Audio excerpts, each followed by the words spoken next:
Hello, welcome back to another Love is Blind recap. This is season 6, episode 3. It was another excellent episode, so let's just jump right in. It's finally time for Amy and Johnny to meet face to face. I'm so excited! Each person is standing behind the revealing door, and they finally slowly open, and they see each other for the first time, and Johnny shook. He's like, whoa, oh my God, you're so beautiful. They walk towards each other, they hug tightly, he twirls her around, they have a passionate kiss, and he just keeps looking at her. He's like, you're so beautiful. Wow, I didn't expect you to be so beautiful. And he proposes, and she accepts again, and it was so freaking cute. All right, maybe I need to sign up for the show. Watching them meet each other, embrace, and being so excited and being so in love made me want to start dating again and find love for myself. I really can't get over how fucking beautiful you are. And you're so handsome. Oh my God. I love you. Amy, I love you so much. Bye. Adios. And I'm ready to be beautiful. Bye. Why am I so single? Honestly, though, real talk, I love being single. I enjoy being single. Maybe a little too much, but there are times where I'm like, oh, this makes me want to date again. And it's when I watch like really good dating shows, such as this one, and during the holidays. And that's pretty much it. They keep telling each other that they love each other, and he's just in awe of her beauty. I think for Johnny, he didn't picture anybody in his head. Like, he had no mental image of what she was going to look like. But I think with Amy, she did, because she said that normally she goes for dark skin, dark hair. That's her usual type. She's never dated a white guy, and he's a white person with blonde hair, light features, light eyes, light skin. And so it's something different.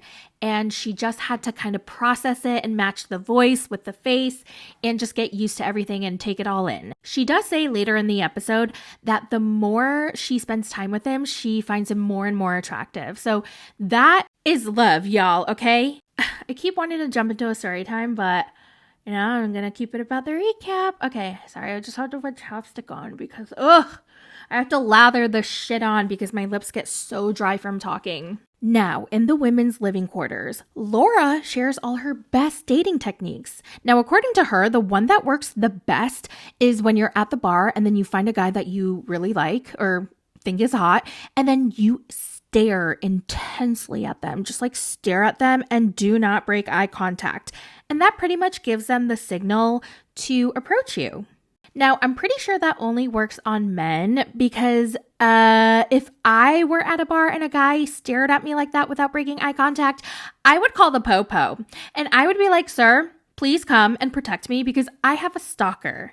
Did anybody hear that saying where if you catch someone staring at you for more than 5 seconds without breaking any eye contact, that means he either wants to you or he wants to kill you? And that stuck with me. In the men's living quarters, Clay is crying. He's crying. I was not expecting him to be so vulnerable. He tells his friend that he doesn't know how to handle his emotions because he's never been to therapy, but he's glad he's able to just let out a good cry. I actually love this moment where these two men were talking about their emotions and how this process was emotionally bringing out their vulnerability. I don't even know what I'm trying to say, but I liked how they validated each other, that it was okay for men to cry. I love that. Just I have it, I usually like to keep it things even kill. I don't like really showing too much emotion. So it's just a lot, You probably didn't see it. I know my glasses have a tint on it, so a lot of people don't see my eyes when I'm going through. Yeah. But that I cried all day for. Clay and AD go into the pods for their date, and he apologizes once again for his outbursts.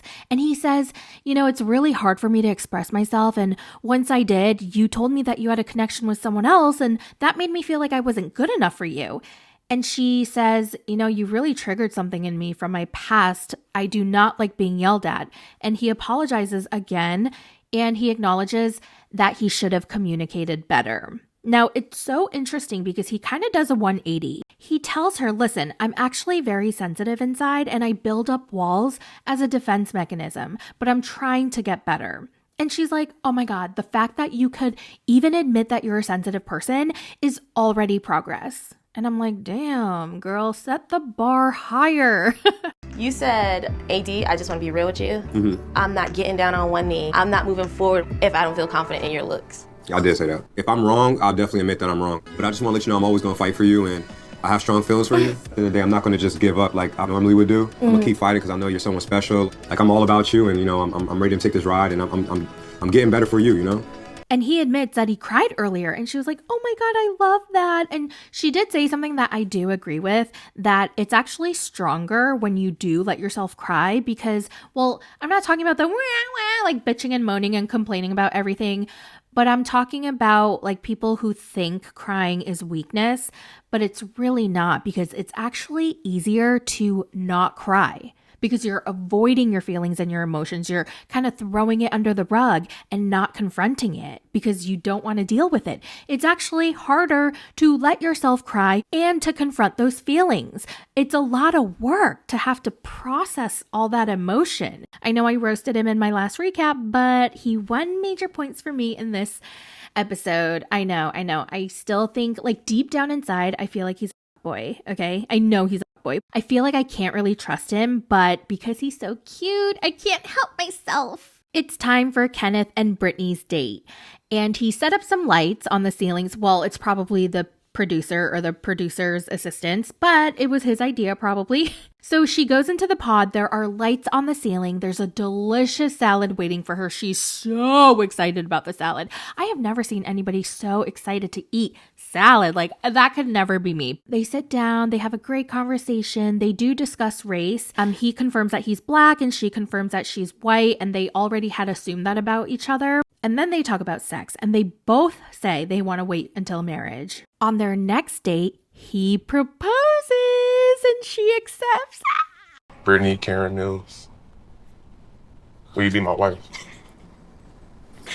Yeah. I cannot wait to see you. Cannot wait to squeeze you. I love you so much. I love you too, darling. See you soon, Beyonce. I am now a fiance. I think they're such a sweet couple. I'm really rooting for them. Laura is excited for her date with Jeremy.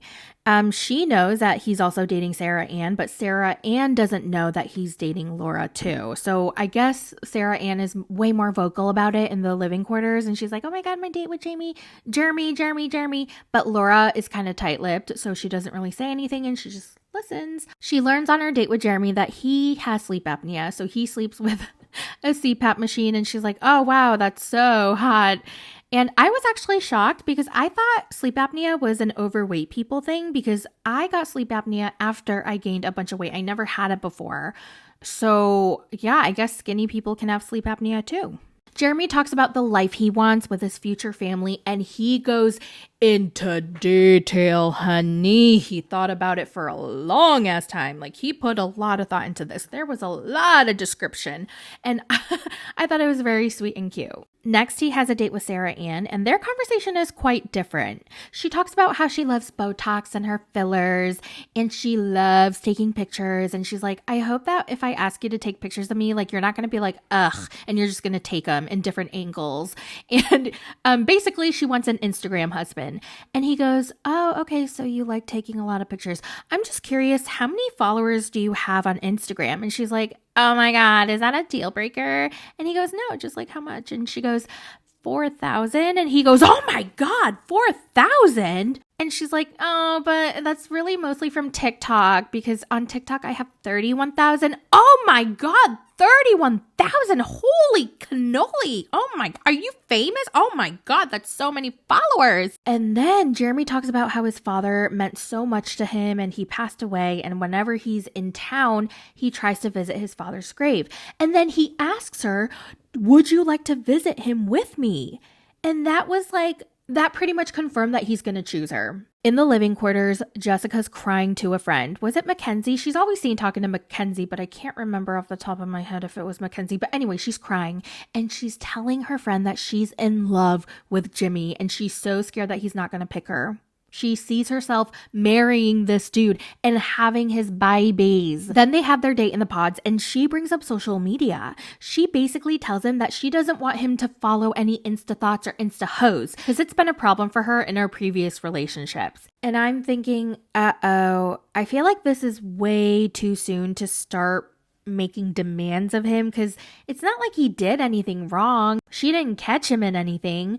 So I feel like Jimmy's gonna receive it as, oh, she's already telling me what to do, you know? She gets real specific too. She's like, well, if it just happens to pop up while you're scrolling randomly, like, and you look at it, then okay, I get it. But if you're going out of your way to follow, to like, to comment, and to check up on these Insta hoes half naked pictures, then that's going to be an issue. Now, I agree 100%, but would I bring it up on the, like, before I even meet? Nah, well, I don't know. Listen, Jessica is very forward. She knows what she wants. She knows what she doesn't want. And she's going to let it be known. And so I can appreciate that about her, but I'm just thinking from the guy's perspective. Like, I feel like they're going to perceive that as she's already trying to control me and demand what they want. And Jimmy tells her, all right, that's really not a problem with me. And she's like, I'm going to make it real clear. It's me and only me that you're going to be lusting after.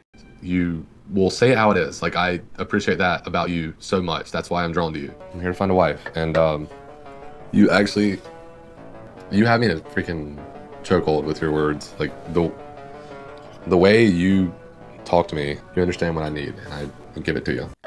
Okay, in my last recap, I totally was convinced that he was going to pick Jessica, but now I don't know. And on top of that, he probably has it in his head now that Chelsea looks like Megan Fox. So every time he's thinking about Chelsea, he has Megan Fox in his head. Now, a lot of people in the comments were saying, oh, I do see the resemblance between Chelsea and Megan Fox, or she does remind me of Megan Fox. That is not the point. I see what you guys are seeing. There are certain angles where I'm like, oh, okay, I can see how Chelsea might look like Megan Fox a little here, there, but that is not the point. The point is you just don't want to put that mental image in the guy's head when you haven't seen each other yet. It doesn't even matter that she was like, well, I don't think I look like her. No, it doesn't matter. He didn't hear that. He only heard Megan Fox. And now every single time he's thinking about Chelsea, every single time he has a date with her, talks to her, thinks about her, he sees Megan Fox. Chelsea got really emotional on her date with Jimmy. Like, she started crying, and then she told him he's everything she ever wanted in life. And this made me so sad because it pretty much confirmed that she's going to pick Jimmy.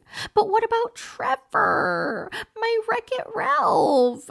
What about Trevor? He's so adorable. I love Trevor. Then she has her date with Trevor and he's so excited. He couldn't eat. He couldn't sleep because all he was doing was thinking about her all day and all night. And then she asks him, aren't you scared that you might see me and not like what you see? And then he tells her, even though you're not my usual type, this is what the experiment is about.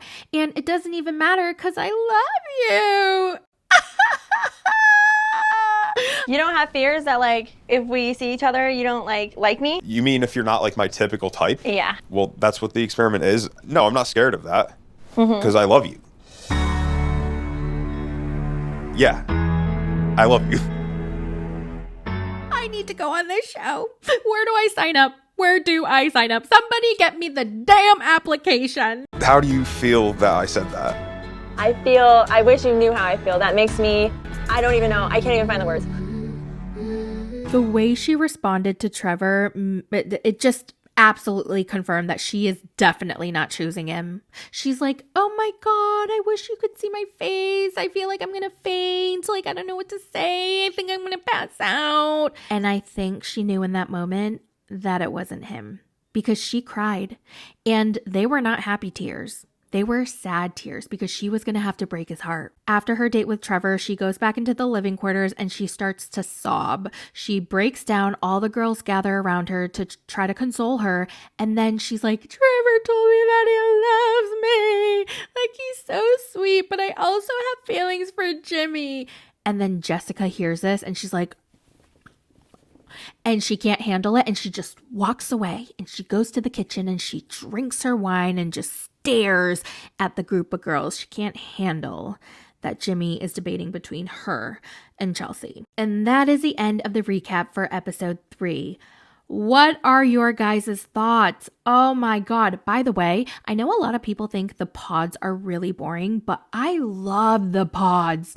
I think there was one season where we just had one episode of the pods and I was like, what the hell? That was way too fast. No. I need more because it's in the pods where people really get to know each other and develop their feelings. And I love that part. So the fact that this is episode 3 and we're still getting more pods in episode 4, like that gets me excited. By the way, a lot of people commented that they've never watched Love is Blind, but they saw this recap and then they went on their Netflix to binge the show. And I'm like, girlies, y'all were supposed to wait for me. I thought we were going to watch episode by episode together. So I think I'm going to binge episodes 4, 5, and 6 tonight. And maybe I'll do like a combined recap, episodes 4 to 6. I don't know. We'll see what I have time for. But yeah, I hope you guys enjoyed this episode recap. Let me know all your thoughts in the comments, and I will talk to you guys in the next one. Bye.